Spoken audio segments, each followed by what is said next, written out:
नमस्कार, खबरें झारखंड में आपका स्वागत है। मैं हूं रोज उरांव और अब समाचार विस्तार से। मुख्यमंत्री हेमंत सोरेन की अध्यक्षता में रांची में आज यूपीए विधायकों की बैठक हुई। इस बैठक में क्षेत्रवार कम बारिश की वजह से उत्पन्न सुखाड़ की स्थिति पर गहन चर्चा एवं विचार विमर्श किया गया। वहीं सब विधायकों ने अपने अपने क्षेत्र के विकास कार्यों में आ रही समस्याओं के संबंध में मुख्यमंत्री को अवगत कराया। मुख्यमंत्री ने कहा कि राज्य सरकार जनहित के मुद्दों पर लगातार काम कर रही है। राज्य के विकास में तेजी लाने के लिए हर संभव प्रयास किया जा रहा है। विकास की लहर गांव के अंतिम व्यक्ति तक पहुंचे, इसकी कोशिश की जा रही है। बैठक में आलमगीर आलम, जोभा मांझी, जगन्नाथ महतो और सत्यानंद भोक्ता सहित अन्य विधायक और पार्टी पदाधिकारी भी शामिल थे। रांची में आज झारखंड माइनिंग समिट का आयोजन किया गया। इस कार्यक्रम में राज्यपाल रमेश बैस ने शिरकत की। कार्यक्रम में खनन, पर्यावरण संरक्षण जैसे मुद्दों को लेकर चर्चा हुई। झारखंड माइनिंग समिट को संबोधित करते हुए राज्यपाल रमेश बैस ने खनन के साथ साथ पर्यावरण संरक्षण पर भी बल दिया। उन्होंने कहा कि कोयला उत्पादन बढ़ाने के साथ साथ पर्यावरण संरक्षण की दिशा में सोचने की आवश्यकता है। हम संतुलन की बात करते हैं, माइनिंग की बात करते हैं, लेकिन ये माइनिंग और संतुलन, एनवायरमेंट के बारे में हम चिंता करते हैं, ग्लोबल वार्मिंग की चिंता करते हैं, अब सब ये हमारे सामने हो रहा है। श्री बैस ने कहा कि दुनिया भर में हो रहे क्लाइमेट चेंज का असर राज्य में भी आसानी से देखा जा सकता है। उन्होंने कहा कि अब कुछ देर की बारिश के बाद ही परेशानी बढ़ जाती है। और मुझे बताया गया कि कुछ साल पहले तक यहाँ पर न एसी की जरूरत पड़ती थी न फैन की जरूरत पड़ती थी, लेकिन आज स्थिति ये हो गई है कि कुछ दिन बारिश नहीं हुई, लोग परेशान हो गए। वहीं समिट को संबोधित करते हुए भारतीय वन सेवा के डॉक्टर संजय श्रीवास्तव ने कहा कि खनन से हो रही वनों की कटाई का असर वहां के वन्य जीवों के साथ साथ आदिवासियों पर भी पड़ता है। आप ये बात जानते हैं कि जहाँ जहाँ पे अच्छे फॉरेस्ट है वहीं पे मिनरल्स हैं, तो किसी भी मिनरल को निकालने के लिए हमें वहाँ पे फॉरेस्ट एरिया को हटाना पड़ेगा, काटना पड़ेगा, दूर करना पड़ेगा। यहाँ के जो आदिवासी लोग हैं, जो गांव वाले हैं, वो अधिकांशतः इन्हीं जंगलों पर निर्भर हैं। अगर वो माइनिंग एक्टिविटी होती है तो कहीं न कहीं वो भी इसका दुष्प्रभाव जो है उन लोगों पर पड़ता है। वहीं सीसीएल के सीएमडी पीएम प्रसाद ने इस अवसर पर देश भर में कोयले के उत्पादन का आंकड़ा पेश किया। उन्होंने कहा कि कोयले के उत्पादन को बढ़ाने की सख्त जरूरत है। Coal and oil, natural gas, the trend, coal is increasing trend, whereas oil and natural gas is a reduction trend. We are having a limited reserves of oil and natural gas. Even Honorable PM in Atmanirbhar Bharat and our Honorable Minister of Coal also says, since we are having huge coal reserves, non-coking coal, no import should be there. Jharkhand खनिज और प्राकृतिक संपदा से भरा हुआ राज्य है। ऐसे में खनन के साथ साथ पर्यावरण संरक्षण की दिशा में भी ठोस कदम उठाने की जरूरत है। संसदीय संकुल विकास परियोजना कार्यक्रम का आज रांची में जनजातीय मामलों के केंद्रीय मंत्री अर्जुन मुंडा ने शुभारंभ किया। केंद्र सरकार के कौशल विकास मंत्रालय और भारतीय जनता पार्टी अनुसूचित जनजाति मोर्चा के सहयोग से संसदीय संकुल विकास परियोजना की शुरुआत हुई। संसदीय संकुल विकास परियोजना का शुभारंभ करते हुए जनजातीय मामलों के केंद्रीय मंत्री अर्जुन मुंडा ने कहा कि ग्रामीणों को इस परियोजना से काफी लाभ मिलेगा। इसके तहत देश के 10.5 करोड़ जनजाति लोगों के कौशल विकास की अवधारणा को बल मिलेगा। उन्होंने कहा कि यह प्रधानमंत्री नरेंद्र मोदी द्वारा दिए गए जय अनुसंधान के नारा को चरितार्थ करेगा। जो इसके पहले हमने इस देश में जय जवान जय किसान, माननीय अटल बिहारी वाजपेयी जी के नेतृत्व में जय विज्ञान हुआ, और अब माननीय प्रधानमंत्री जी ने आह्वान किया जन अनुसंधान का, इनोवेशन का। ये हमारा मूल मंत्र है। इस मंत्र के साथ हमें हर व्यक्ति परिवार को इसमें हम किस तरीके से जुड़ सकते हैं, जोड़ सकते हैं। कार्यक्रम को संबोधित करते हुए अनुसूचित जनजाति के केंद्रीय अध्यक्ष सह सांसद समीर उरांव ने कहा कि ग्रामीण उद्यमी परियोजना से गांव से पलायन रोकने में मदद मिलेगी। पिछले दिनों तो पैंडेमिक सिचुएशन था, कोरोना का जो काल था, उस समय कई लोग जो है बाहर काम करने के लिए गए थे, कई परिस्थितियों से जूझते हुए किसी प्रकार से अपने गांव में आया, और उस समय से उन लोगों के मन में भी ये ध्यान में आ रहा है कि हमें अपने क्षेत्रों में ही कुछ करना चाहिए, और एक ग्रामीण इंजीनियरिंग के रूप में उनको तैयार करने का काम इस प्रशिक्षण के माध्यम से हो रहा है। शुरुआती दौर पर सेवा भारती की देखरेख में रांची जिले के जोन्हा क्षेत्र में देश भर से नामांकित लगभग 250 जनजातीय युवकों को आवासीय प्रशिक्षण दिया जाएगा। यह प्रशिक्षण राष्ट्रीय कौशल विकास निगम मुहैया कराएगा। दूरदर्शन समाचार के लिए रांची से प्रताप की रिपोर्ट।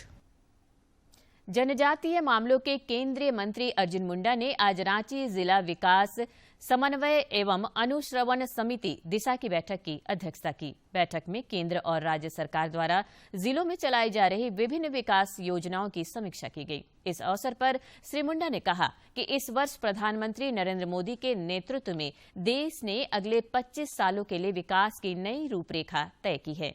उन्होंने कहा कि इस रूपरेखा पर सही ढंग से क्रियान्वयन की आवश्यकता है। बैठक में सांसद दीपक प्रकाश, संजय सेठ, सुदर्शन भगत, आदित्य साहू, महुआ माझी समेत कई अन्य लोग मौजूद थे। जब देश के प्रधानमंत्री ने हम सबको संबोधित करते हुए आगामी लक्ष्य निर्धारित किया कि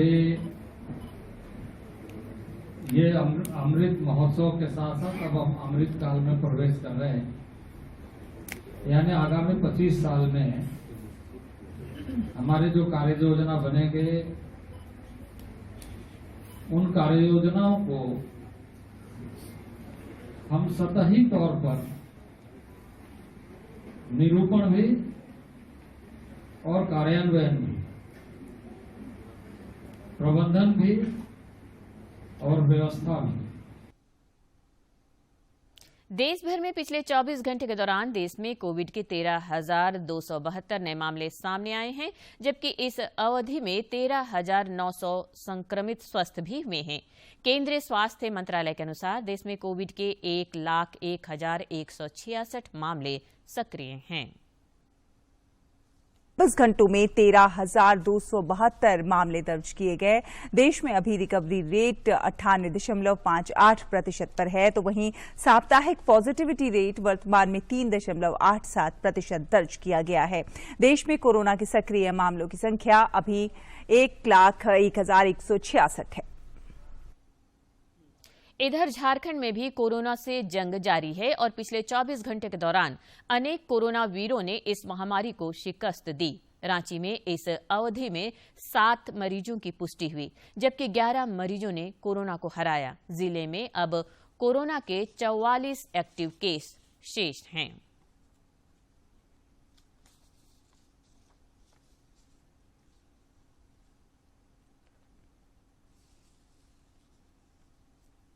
कोरोना के खिलाफ जारी जंग में देश में टीकाकरण अभियान तेज गति से जारी है। केंद्रीय स्वास्थ्य मंत्रालय के अनुसार देश में अब तक कुल 2,09,45,00,000 से अधिक कोविड रोधी टीके लगाए जा चुके हैं। 209.40 करोड़ से अधिक टीके लगाए जा चुके हैं।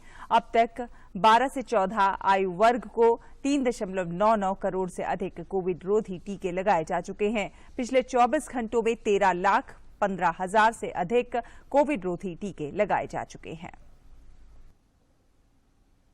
केंद्रीय मंत्री अर्जुन मेघवाल ने कोविड वैक्सीनेशन अमृत महोत्सव के अंतर्गत सभी पात्र नागरिकों से मुफ्त प्रिकॉशन डोज लगवाने की अपील की है। से अपील है कि जो बूस्टर डोज का कार्यक्रम चल रहा है वैक्सीन का, कोविड का खतरा अभी भी टला नहीं है, इसलिए बूस्टर डोज निश्चित अवधि में आप जरूर लगाएं। ये मेरी अपील सभी नागरिकों को है। मुख्यमंत्री हेमंत सोरेन ने राज्य में एसटी, एससी और अत्यंत पिछड़ा वर्ग के आरक्षण के प्रतिशत पर विचार विमर्श करने के लिए उप समिति के गठन पर अपनी स्वीकृति दे दी है। यह उच्च स्तरीय उप समिति एसटी, एससी एवं पिछड़ा वर्ग के आरक्षण की सीमा को बढ़ाने के संबंध में हर बिंदु पर नजर रखते हुए विचार विमर्श कर अपना सुझाव राज्य सरकार को देगी। एक अन्य मामले में मुख्यमंत्री ने गुमला थाने में सीएनटी एसपीटी एक्ट में संशोधन का विरोध करने और पत्थलगड़ी का समर्थन करने वाले व्यक्तियों पर दर्ज केस वापसी संबंधी प्रस्ताव पर भी अपनी सहमति प्रदान की है। पूर्व प्रधानमंत्री श्री राजीव गांधी जी की जयंती पर संसद के केंद्रीय कक्ष में उन्हें भावभीनी श्रद्धांजलि अर्पित की गई। लोकसभा अध्यक्ष ओम बिरला सहित कई सांसदों ने स्वर्गीय राजीव गांधी के चित्र पर माल्यार्पण कर उन्हें भावभीनी श्रद्धांजलि दी।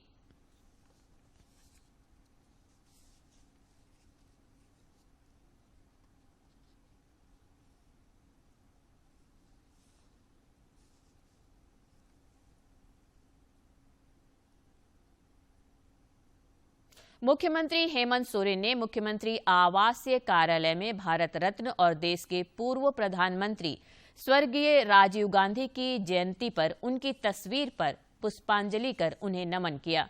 मौके पर राज्य सरकार के कई मंत्री और झारखंड कांग्रेस के प्रदेश अध्यक्ष राजेश ठाकुर समेत झामुमो और कांग्रेस के कई अन्य नेताओं ने भी श्रद्धांजलि अर्पित की।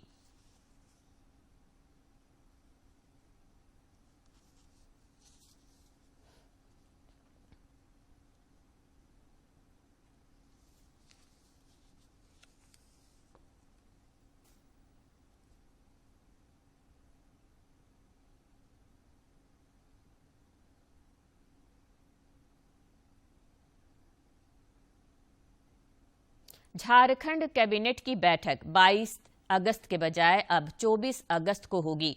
मुख्यमंत्री हेमंत सोरेन की अध्यक्षता में सोमवार को होने वाले इस महत्वपूर्ण बैठक को स्थगित करते हुए इसे बुधवार को करने का निर्णय लिया गया है।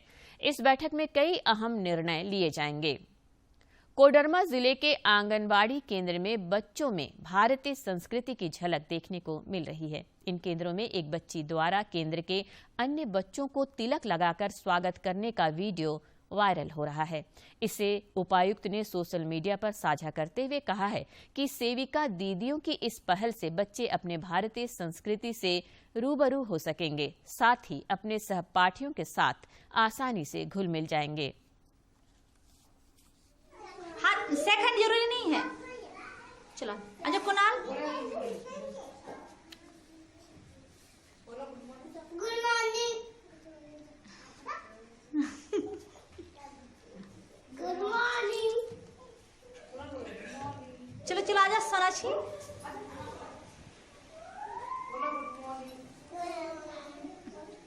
सेकंड नहीं करेगी।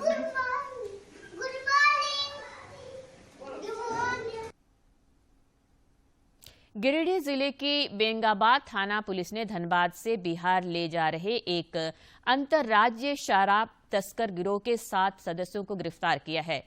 एसडीपीओ अनिल कुमार सिंह ने प्रेस कॉन्फ्रेंस कर बताया कि धनबाद से नकली अंग्रेजी शराब लेकर बिहार के नवादा जा रहे लोगों को आज गिरफ्तार किया गया। उन्होंने बताया कि एक लग्जरी कार से शराब की तस्करी 4 माह से की जा रही थी। उन्होंने बताया कि यह एक बड़ा गिरोह है जिसके धरपकड़ के लिए छापेमारी की जा रही है।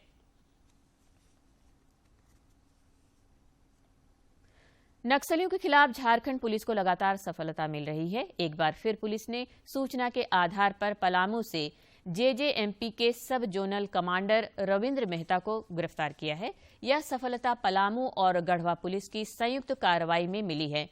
गिरफ्तार सब जोनल कमांडर पर सरकार ने 5 लाख का इनाम भी रखा है। राजधानी रांची समेत राज्य के कई इलाकों में पिछले 2 दिनों से हो रही मूसलाधार बारिश से जनजीवन पूरी तरह से अस्त व्यस्त हो गया है। तेज आंधी और तूफान के साथ हो रही इस मूसलाधार बारिश से कई जगहों पर पेड़ और बिजली के खंभे गिर गए हैं, जिससे कई इलाकों में बिजली गुल होने के साथ ही आवागमन भी प्रभावित हुआ है। मौसम विज्ञान केंद्र रांची ने बताया है कि मौसम का मिजाज फिलहाल इसी तरह रहेगा और बारिश से राहत के आसार नहीं है, लेकिन अच्छी बात यह है कि इस बारिश से किसानों के लिए अच्छे फसल की उम्मीद जगी है।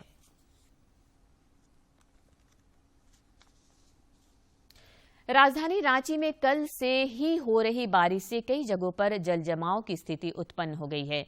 जल जमाव के कारण लोगों को घरों से निकलने में परेशानी हो रही है। निचले इलाकों में कई घरों में भी पानी घुस गया है। यहां तक कि कई मुख्य सड़कों पर भी 1 से 2 फीट तक पानी का बहाव हो रहा है।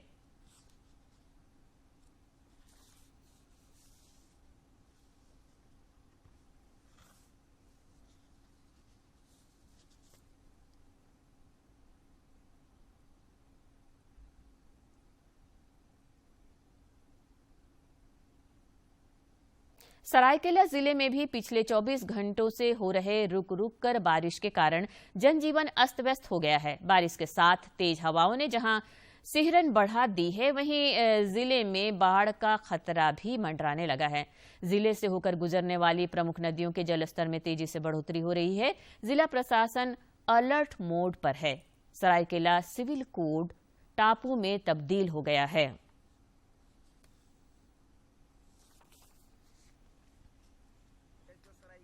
व्यावहार न्यायालय यहाँ का सबसे महत्वपूर्ण संस्थान है। पिछले दिनों उपायुक्त और हाईकोर्ट ने भी इसको संज्ञान में लिया। उसके बावजूद भवन विभाग के गैर जिम्मेदार अभियंताओं द्वारा इसको कोई उचित कार्रवाई नहीं की गई। प्राक्कलन भी बना तो जिस विषय को लेकर प्राक्कलन बनाना था, इसको परिसर को ऊंचा करना था, लेकिन प्राक्कलन में वही गायब है। ऐसे अभियंताओं पर उपायुक्त महोदय से मैंने मांग की है कि कड़ी कार्रवाई की जाए, ताकि सरायकेला जैसे महत्वपूर्ण संस्थान का यह हाल है तो बाकी संस्थानों का क्या होगा। उधर पश्चिमी सिंहभूम जिले में पिछले 2 दिनों से लगातार मूसलाधार वर्षा होने की वजह से निचले इलाकों में बाढ़ जैसी स्थिति हो गई है। जिला मुख्यालय चाईबासा में टुंगरी के इलाके में 4-5 फीट पानी भर गया है, जिससे सड़कें अवरुद्ध हो गई है और जनजीवन बुरी तरह प्रभावित हुआ है। दूसरी ओर रोरो नदी के किनारे की बस्तियों में भी पानी घुस आया है, जिससे वहां के बाशिंदों को सुरक्षित जगह पर शरण लेना पड़ा है। इधर बारिश की वजह से बने हालात को देखते हुए जिला प्रशासन ने नगर परिषद और अनुमंडल प्रशासन को सभी आवश्यक इंतजाम करने के निर्देश दिए हैं। तेज हवाओं की वजह से जगह जगह पेड़ भी गिर गए हैं, जिसकी वजह से विद्युत एवं संचार व्यवस्था भी बाधित हुई है। प्रशासन द्वारा लोगों को घरों में ही रहने की अपील की जा रही है।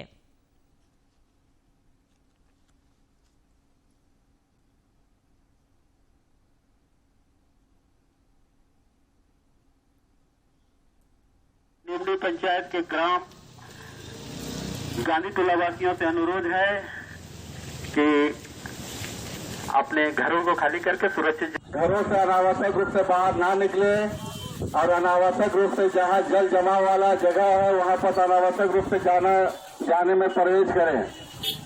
और जो भी आसपास के जो नदी के किनारे जिनके घर है उन लोगों से भी आग्रह है कि जल स्तर बढ़ रहा है तो आप लोग भी अपने आप को सुरक्षित स्थान पर ले जाएं। रामगढ़ में भी पिछले 2 दिनों से हो रही लगातार बारिश से नदियों का जलस्तर बढ़ने लगा है। पतरातू स्थित नलकारी नदी में तेज बहाव के चलते 5 लोगों के बहने की सूचना है। इनमें से 2 का शव बरामद कर लिया गया है, जबकि 3 लोगों की खोज जारी है। ये सभी लोग रामगढ़ घूमने आए थे। घटना की पुष्टि करते हुए पतरातू थाना प्रभारी गौतम कुमार ने कहा कि 3 लोग अभी भी लापता है, जिनको ढूंढने का लगातार प्रयास किया जा रहा है।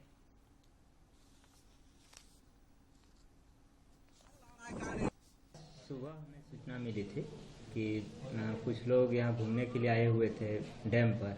अचानक रात में जो बारिश आई थी, इसके कारण से हमारे नलकारी नदी में अचानक ज़्यादा पानी आई, जिसके कारण से जो घूमने के लिए आए थे कुछ लोग रांची तरफ से, उनका कार बह गया और उसी में जो भी लोग थे वो बह गए। उनमें से 2 डेड बॉडी को हमने रिकवर किया हम लोग पुलिस प्रशासन के द्वारा डैम से।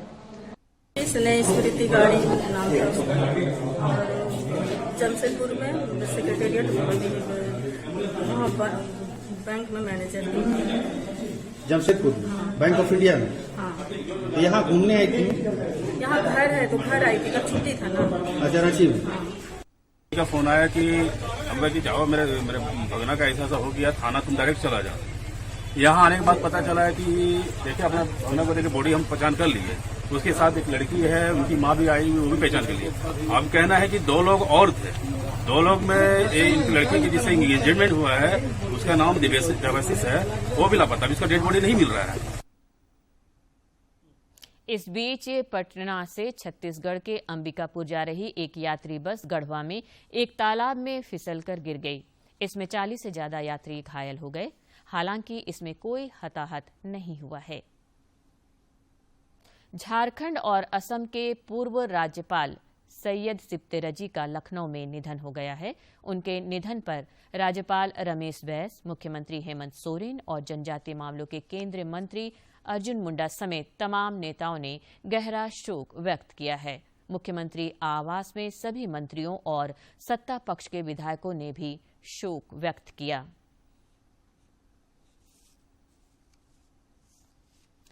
रांची में डॉक्टर रामधारी प्रसाद यादव के शोध ग्रंथ पर लिखी गई पुस्तक राष्ट्रीयता का काव्य का विमोचन राज्यसभा के उपसभापति श्री हरिवंश ने किया। रांची प्रेस क्लब में आयोजित समारोह की अध्यक्षता क्लब के अध्यक्ष संजय मिश्र ने किया, जबकि कार्यक्रम का संचालन वरिष्ठ पत्रकार रवि प्रकाश ने किया।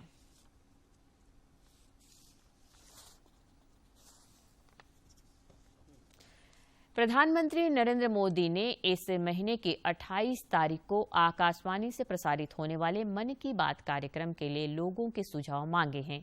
रेडियो पर मासिक कार्यक्रम मन की बात की या 92 कड़ी होगी।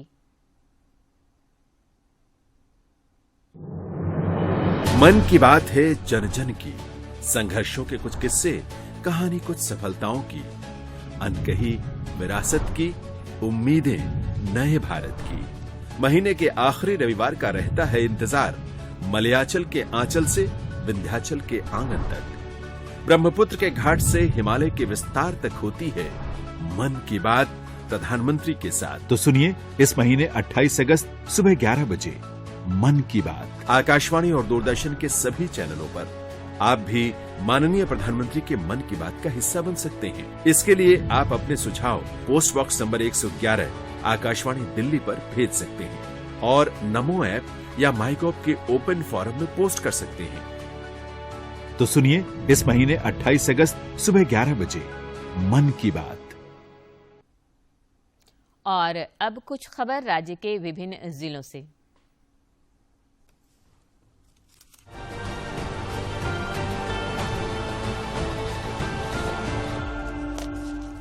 कोरोना काल में बंद किए गए हटिया सांकी हटिया पैसेंजर ट्रेन को रेलवे दोबारा चलाने की तैयारी है। धनबाद रेल मंडल की अनापत्ति और मुख्यालय से मंजूरी मिलने के बाद इस ट्रेन का परिचालन शुरू कर दिया जाएगा। पूर्वी सिंहभूम के घाटशिला स्थित मऊ भंडार शिव मंदिर परिसर में जन्माष्टमी पर भजन संध्या का आयोजन किया गया। भजन संध्या का उद्घाटन भाजपा नेत्री डॉक्टर सुनीता देवदूत सोरेन ने किया। वहीं श्री कृष्ण और राधा की आकर्षक झांकी भी निकाली गई। इस मौके पर श्रद्धालुओं के बीच प्रसाद का वितरण हुआ। 5वीं सीनियर झारखंड स्तरीय महिला एवं पुरुष हॉकी चैंपियनशिप का आयोजन सिमडेगा में 27 अगस्त से शुरू हो रहा है। 27 से 29 अगस्त तक होने वाले इस चैंपियनशिप को लेकर जिला टीम गठन के लिए हॉकी सिमडेगा द्वारा खुली चयन ट्रायल का आयोजन एस्ट्रोटर्फ हॉकी स्टेडियम में किया गया। पूर्वी सिंहभूम जिले में 19 अगस्त से लगातार हो रही बारिश के कारण खरकई नदी का जलस्तर खतरे के निशान के ऊपर पहुंच गई है। जिला प्रशासन ने नदी के निचले इलाकों में रहने वाले लोगों को सुरक्षित ऊंचे स्थानों पर आश्रय लेने की अपील की है। साथ ही नदी किनारे नहीं जाने की हिदायत भी दी है। गोड्डा उपायुक्त ने वीडियो कॉन्फ्रेंसिंग के माध्यम से जिले में कक्षा 1 से 12वीं तक के विद्यार्थियों के लिए अभियान चलाकर जाति प्रमाण पत्र निर्गत करने के लिए समीक्षात्मक बैठक की। इस बैठक में संबंधित पदाधिकारियों को आवश्यक दिशा निर्देश दिए गए। पश्चिमी सिंहभूम में विगत रात्रि से हो रहे बारिश के कारण जिला अंतर्गत विभिन्न जगहों पर पेड़ों के गिरने व शहरी क्षेत्रों में जल जमाव की वजह से अवरुद्ध हुए सड़क मार्गों पर यातायात व्यवस्था बहाल करने के लिए प्रशासन की पूरी टीम मुस्तैद है। गुमला में 11,000 बिजली के तार के संपर्क में आने से 2 सहायक पुलिसकर्मी आनंद मिंज और दीपक एक्का घायल हो गए। दोनों ड्यूटी पर थे। साहिबगंज जिला के बरहेट थाना में पदस्थापित सब इंस्पेक्टर अवनेर टोपनो एवं एक विद्यार्थी के बीच बातचीत का ऑडियो सोशल मीडिया पर तेजी से वायरल हुआ। वायरल ऑडियो के अनुसार पासपोर्ट वेरिफिकेशन के नाम पर बरहेट थाना के सब इंस्पेक्टर अवनेर टोपनो उस विद्यार्थी से 2000 रुपये की मांग कर रहे हैं, जिसकी खबर लगने पर दुमका डीआईजी सुदर्शन मंडल ने अवनेर टोपनो को सस्पेंड कर दिया है। जन जागरूकता अभियान के तहत पश्चिमी सिंहभूम में लगातार श्रमिकों का रजिस्ट्रेशन कराया जा रहा है। जो श्रमिक अन्य राज्यों में पलायन कर रहे हैं, उनका डाटा एकत्रित कर उन्हें एवं उनके परिवार को लाभान्वित सरकारी योजनाओं से जोड़ने का प्रयास किया जा रहा है।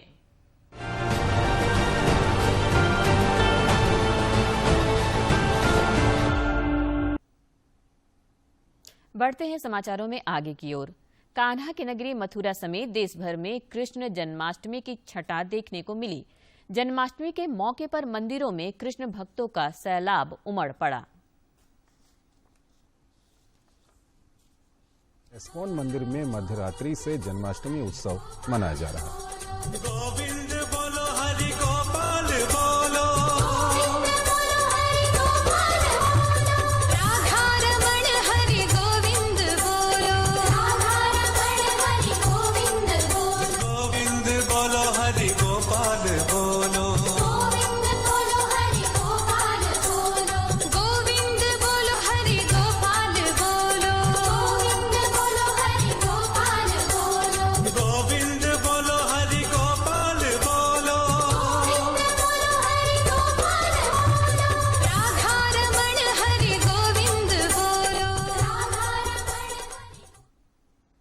भारी बारिश की वजह से रांची में आयोजित श्री कृष्ण जन्माष्टमी पर दही हांडी प्रतियोगिता को स्थगित कर दिया गया है। यह प्रतियोगिता कल संध्या 6 बजे उसी स्थान पर होगी।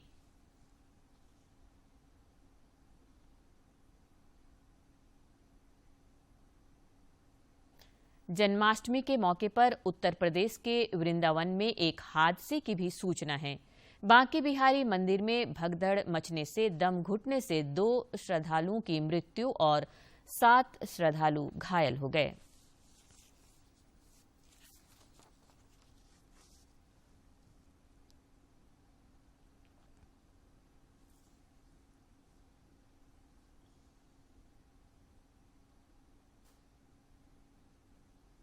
और अंत में मुख्य समाचार एक बार फिर।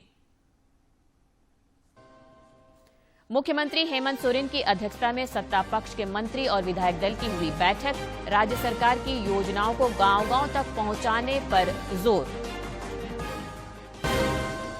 रांची में पीएचडी चैम्बर ऑफ कॉमर्स द्वारा झारखंड माइनिंग समिट का हुआ आयोजन। राज्यपाल ने कोयला उत्पादन बढ़ाने के साथ साथ पर्यावरण संरक्षण की जरूरत पर दिया बल।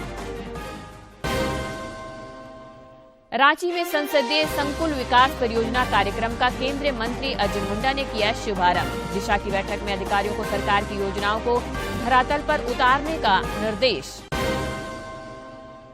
और राज्य में आफत की बारिश, जल जमाव और पेड़ गिरने से कई जगहों पर बिजली भी बाधित। नदियों का जलस्तर बढ़ा। रामगढ़ के नलकारी नदी में 5 लोग बहे।